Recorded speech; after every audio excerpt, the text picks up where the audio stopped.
Many people die each year without receiving the sacrament of extreme unction. If our faith really matters to us, we should remember that the moment of death is extremely important. It can decide whether we will be with God in heaven forever or be separated from Him in hell. We should make sure that those who are very sick receive this sacrament to help prepare their souls for God. Extreme unction is a sacrament in which a priest anoints a sick person with blessed oil and prays for them. It gives spiritual strength and peace to someone who is in danger of dying because of sickness, injury, or old age. Sometimes it also helps the body heal. Jesus performed many miracles to heal the sick and comfort those who were suffering. The Gospels describe how He traveled from place to place helping people. For example, Luke chapter 4 verse 40 says that when the sun set, many people brought their sick to Him, and He healed each one. Today, Jesus continues His healing work through the sacrament of extreme unction, helping people spiritually and sometimes even physically. When Jesus first sent out His apostles, they anointed sick people with oil and healed them, Mark chapter 6 verse 13. These words show that Jesus wanted His followers to continue this healing ministry. Before He went back to heaven, He promised that believers would lay hands on the sick and they would recover. We know for sure that the apostles used extreme unction because the Bible clearly talks about it in the letter of St. James. It says that if someone is sick, he should call the priests of the church to pray over him and anoint him with oil, and his sins will be forgiven.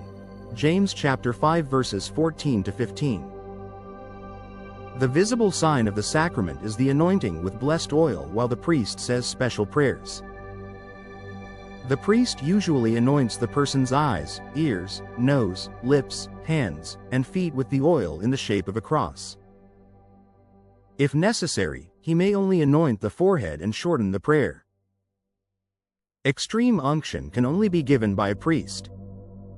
All Catholics who can understand right from wrong and who are in danger of dying from sickness, accident, or old age should receive extreme unction. The main purpose of extreme unction is to strengthen the soul against sin. Because of this, people who have never been able to sin, such as infants and those without the use of reason, cannot receive it. Also, the danger of death must come from inside the body, not from outside situations like going into battle or being on a sinking ship. A person can receive extreme unction only once during the same illness. But if they recover and later become seriously sick again, even with the same disease, they may receive it again. The sacrament should not be delayed. The priest should be called as soon as there is real danger of death. Extreme unction is meant for people who are spiritually alive, meaning they should be in the state of grace. If possible, the sick person should go to confession beforehand. The name, last anointing, does not mean it should be given only at the very last minute. Extreme unction gives more sanctifying grace. Just as oil strengthens and heals the body, this sacrament strengthens and heals the soul. The sacrament brings peace, courage, and comfort to the sick person. It helps them resist temptation and accept God's will. Many people become calmer and more patient after receiving it. The sacrament helps prepare the soul for heaven by forgiving venial sins and removing the spiritual weakness that sin leaves behind. If the person has perfect or imperfect sorrow for sins they cannot confess, these sins can also be forgiven. Sometimes extreme unction helps restore physical health, especially when the peace of mind and spiritual comfort it brings improve the person's overall condition. Extreme unction removes mortal sin when the sick person is unconscious or unable to confess but had made an act of imperfect contrition before losing awareness.